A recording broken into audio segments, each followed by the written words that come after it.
Tahun berganti tahun, abad berganti abad, candi-candi ini masih tetap tegak berdiri.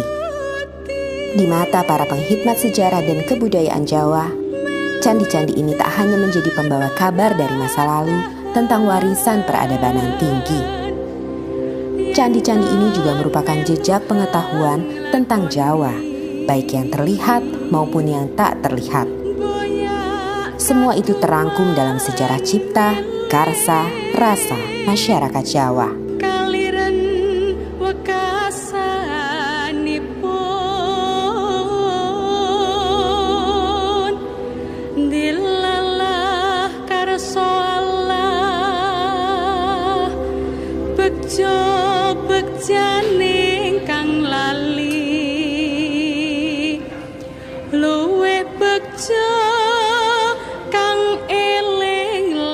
Segenap pencapaian kebudayaan dan kesusastraan Jawa tidak diraih begitu saja dalam waktu yang singkat. Prosesnya dapat dilacak hingga Majapahit, bahkan era sebelumnya. Dalam titian waktu, Mataram merupakan puncak dari kejayaan kebudayaan dan kesusastraan Jawa. Jawa pernah mengalami masa gemilang. Mulai dari zaman Majapahit. Nah, itu kemudian ada krisis dan kemudian akhirnya berdiri Mataram. Nah, saya itu Mataram lebih melihat ke dalam. Nah, waktu itulah mulai sebenarnya dugaan saya dan pikiran saya proses pemurnian peningkatan untuk kebudayaan Jawa. Nah, itulah apa yang dikatakan mulai periode yang disebut oleh orang asing the Byzantine period of the Japanese history. Jadi zaman Bizantium dari sejarah Jawa, ketika Jawa lebih sibuk memperhalus kebudayaannya. Nah, itulah baru mulai sebenarnya bahasa Jawa bertingkat-tingkat itu. Dulu bahasa Jawa satu saja. Penghalusan kebudayaan pada zaman Mataram berdampak pula pada aspek ekonomi. Orang-orang Jawa yang sebelumnya banyak menjadi nelayan dan pedagang, kini beralih menjadi petani. Disinilah dimulai era Jawa yang agraris. Salah satu indikator perubahan zaman itu nampak pada Pranoto Mongso. Bentuk formal penanggalan Jawa ini mulai diperkenalkan sejak akhir abad ke-17. Kalender ini merupakan panduan bagi para petani dalam mengerjakan sesuatu agar tak mengalami kerugian. Dari sinilah waktu waluku atau membajak sawah ditentukan. Akan tetapi, penanda bagi para petani dalam Pranoto Mongso tidak sepenuhnya dapat berjalan ketika diberlakukannya kultur stelsel atau tanam paksa yang sangat menyengsarakan petani karena sistem pemerintahan kolonial yang sangat buruk. Pemerintah kolonial menekan petani dengan memaksa menanam hasil komoditas yang seluruhnya harus disetorkan kepada pemerintah. Ditambah dengan para pejabat lokal yang haus akan harta dengan menjilat penguasa, menyebabkan rakyat miskin menderita kelaparan yang menjurus pada meningkatnya angka kematian. Setelah Mataram pecah dari Surakarta dan Jogja, dan Surakarta malah pecah dengan Mangkunegaran, dan kemudian 19 terakhir Jogja juga dipotong dengan Paku Alaman, itu Jawa mungkin lihat ke dalam. Dan lagi juga Jawa yang berkeliaran sudah tidak ada lagi. Dulu waktu perang Diponegoro itu sebagian besar mungkin Diponegoro itu orang berkeliaran keliling itu. Ikut. Kemudian setelah Belanda berkuasa, Jawa itu kan dikenakan kultur stelsel harus menetap. Memang pada pertengahan abad ke-19 terjadi perang yang begitu banyak ya, tidak hanya di Jawa, di Sumatera Barat ada perang Patri, di Jawa Tengah, di Jawa lah itu ada perang Diponegoro, dan juga ada gejolak yang luar biasa di Belanda juga ya, di dalam negeri, sehingga hal tersebut ternyata menguras habis kekuatan ekonomi pemerintah Belanda itu. Nah, untuk mengatasi itu semua, Belanda mempunyai satu program yaitu Kulturstelsel, yaitu sebetulnya semacam peraturan di bidang pertanian ya, dan kemudian bisa kita dipahami oleh beberapa ahli sebagai istilah tanam paksa. Memang Kulturstelsel itu diperuntukkan untuk mengembalikan kekuatan ekonomi Belanda yang pada saat Hindia Belanda yang pada saat itu memang betul-betul bankrupt, bangkrut mereka oleh karena kebutuhan-kebutuhan untuk mencukupi biaya perang mereka. Selama 19 di Jawa itu banyak sekali pemberontakan. Tidak hanya di Ponorogo, juga itu sudah perang itu. Ini pemberontakan desa. Itu sebagian besar dipimpin oleh para ulama desa. Jadi yang kira tidak hanya di Ponorogo itu perang besar, tapi sesudah itu masih hampir tiap tahun sampai akhir abad 19, sampai tahun 1900 masih ada satu di sana berontak-berontak.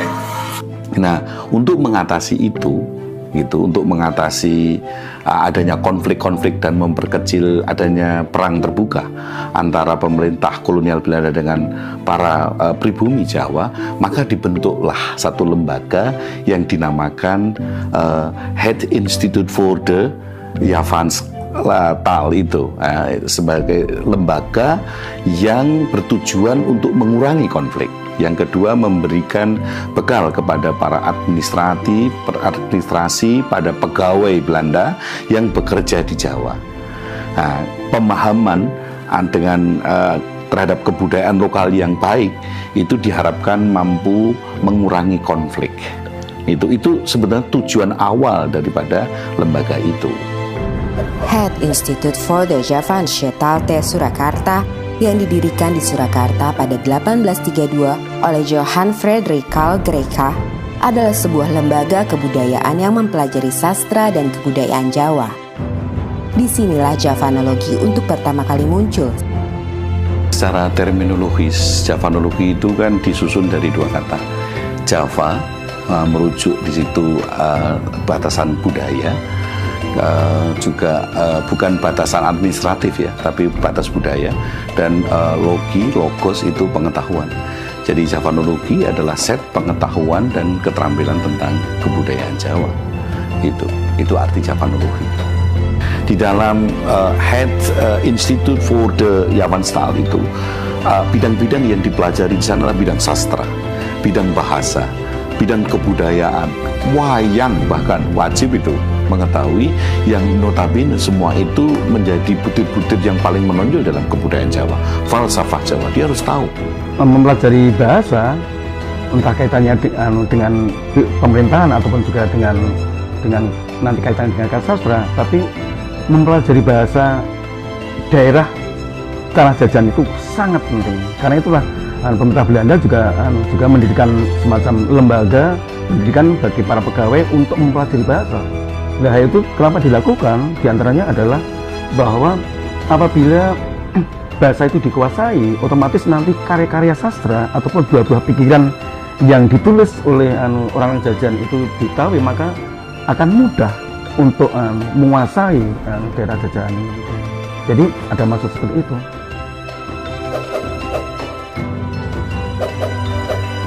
Di tengah meningkatnya popularitas Javanologi kala itu, seorang pujangga bernama Ronggo Warsito kerap menjadi rujukan para Javanolog karena pemahamannya dianggap mendalam terhadap kebudayaan dan kesusastraan Jawa, khususnya Jawa kuno.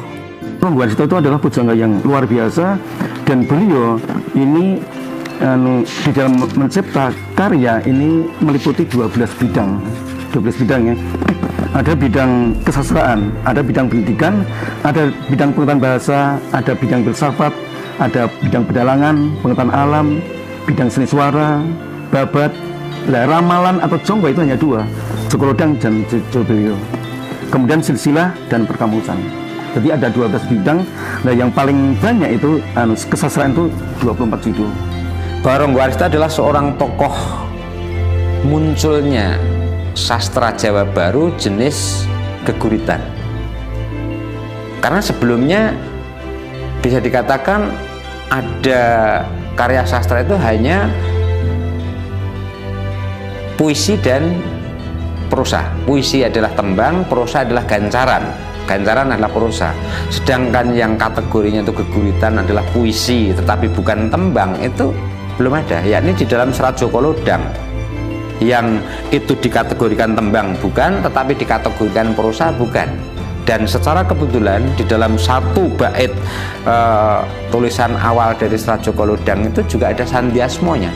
Kalau dibaca dari atas ke bawah, suku kata yang pertama akan berbunyi Ronggo Warsito Boso Kadaton, sedangkan yang suku kata terakhir setiap baris bila dibaca dari atas ke bawah akan berbunyi Boso Kadaton Ronggo Warsito. Memahami Jawa kuno memiliki arti penting bagi Javanolog. Dengan memahaminya, maka akan mendatangkan keuntungan, ketenaran, dan kehormatan. Namun, tidak demikian bagi pujangga seperti Ronggo Warsito yang hampir tidak mendapatkan apapun sebagai informan bagi Javanolog atau pemerintah kolonial. Zaman dulu kan segalanya kan sensitif ya, apa-apa saja mungkin bisa dilaporkan ke Belanda, sehingga kan Belanda kan sangat berkuasa atas Sunan, dan Sunan mungkin juga agak pikir-pikir kalau ada warganya atau penggawa keraton itu yang menentang pada Belanda. Makanya ya salah satu cara di dalam mengungkapkan hal seperti itu dengan cara simbolis. Kalau terang-terangan jelas nggak mungkin seperti ini.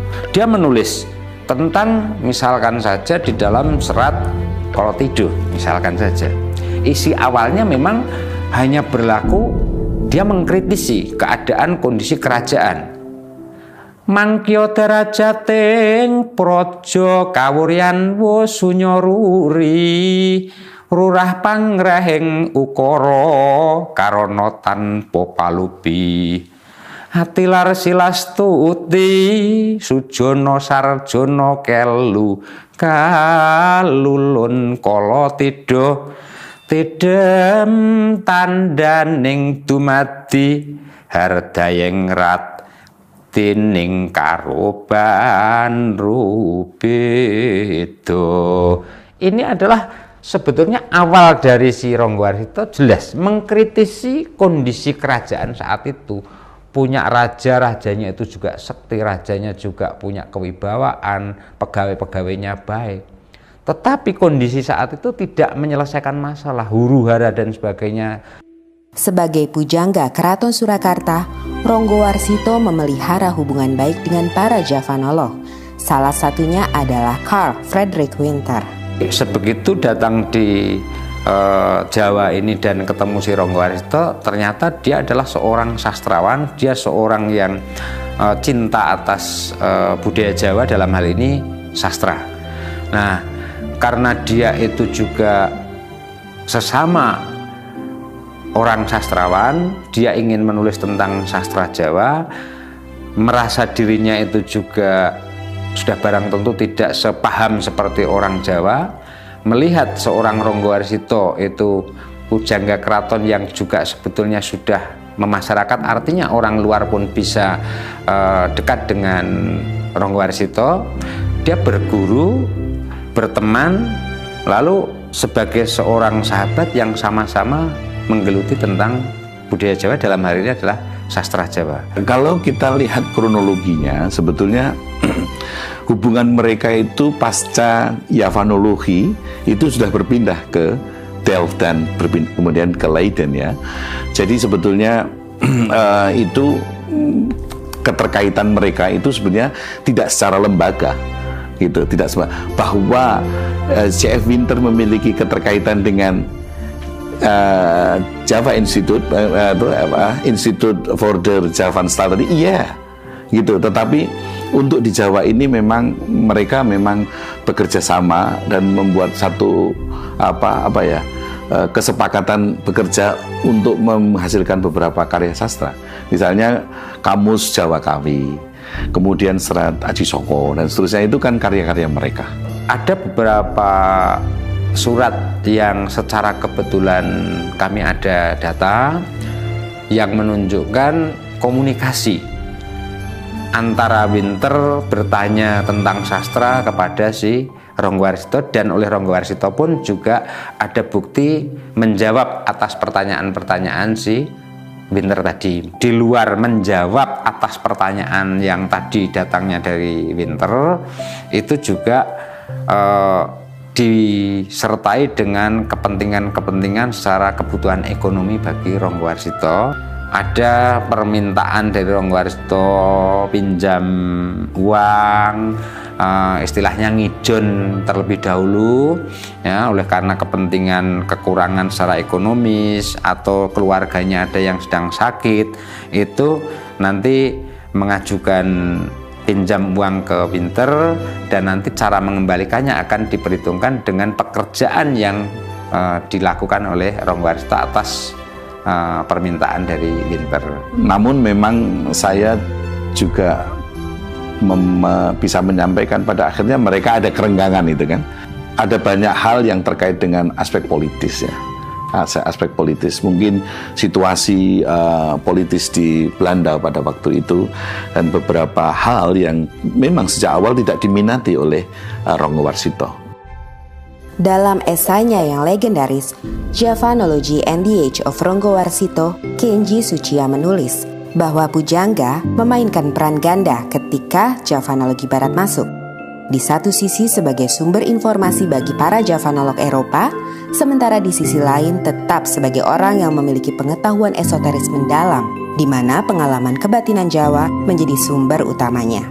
Hal ini kerap dibaca sebagian kalangan sebagai suatu bentuk kontestasi paradigma. Walaupun materi kajiannya sama, tetapi paradigmanya berbeda, ia akan menghasilkan suatu analisa yang bisa berbeda.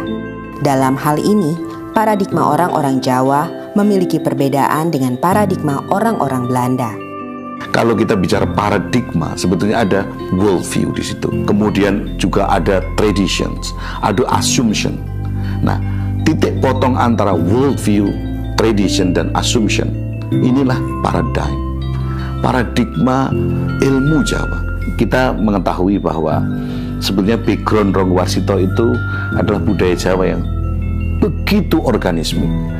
Nah, sementara Winter, walaupun dia seorang turunan ya, seorang Indo, tetapi dia tetap darah-darah yang barat, pemikiran yang mekanistik itu cukup kuat.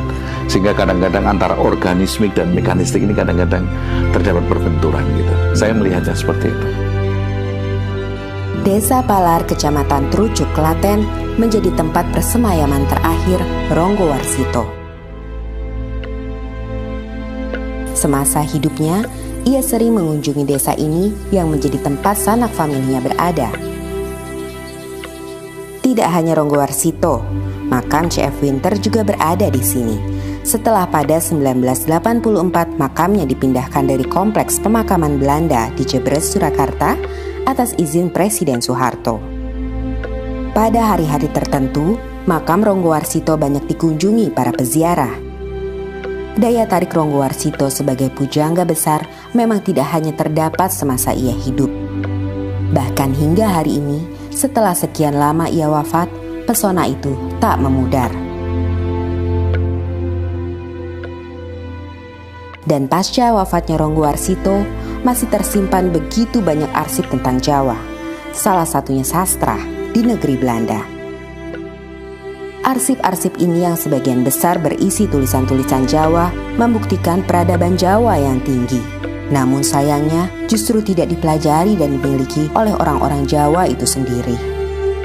Sejak 1842, Javanologi sebagai lembaga sudah tidak lagi berada di Jawa. Namun, secara individu, para Javanolog masih aktif dalam melakukan penelitian dan pengkajian. Salah satunya adalah Pisho. Karya terbesarnya berjudul Java in the 14th Century yang terbit sebanyak 5 jilid. Karena kedalaman kajiannya, ia dikagumi oleh para pemikir Jawa. Satu di antaranya adalah Profesor Sudarsono. Pada waktu itu saya diutus ke negeri Belanda untuk kerjasama antara Indonesia dengan Belanda.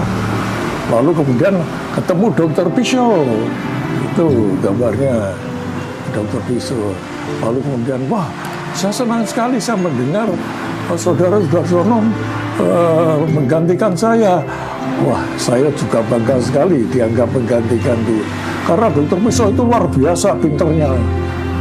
nulis kamus bahasa Jawa, orang Belanda. Lalu menulis kebudayaan rakyat, lalu menulis, pokoknya banyak sekali tulisannya.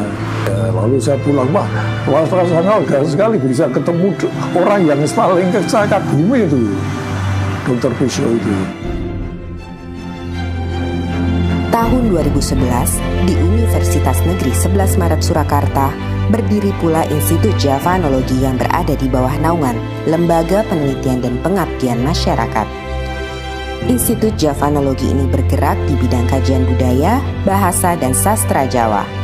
Akan tetapi, walaupun bernama Javanologi, namun orientasinya sangat berbeda dengan Javanologi yang dibuat di Belanda dan di Yogyakarta.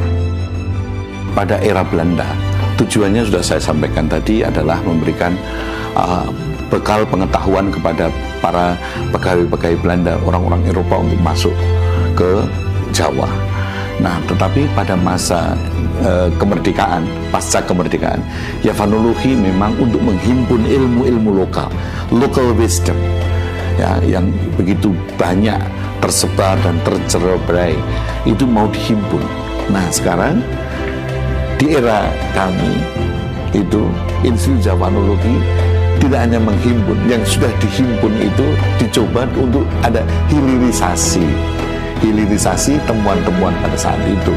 Misalnya begini, di dalam Centini bab 3 itu disebutkan bahwa seorang tokoh di situ dia menderita penyakit kelamin yang sudah tidak bisa disembuhkan, dan pada saat itu muncul tokoh lain, tokoh yang memberi obat.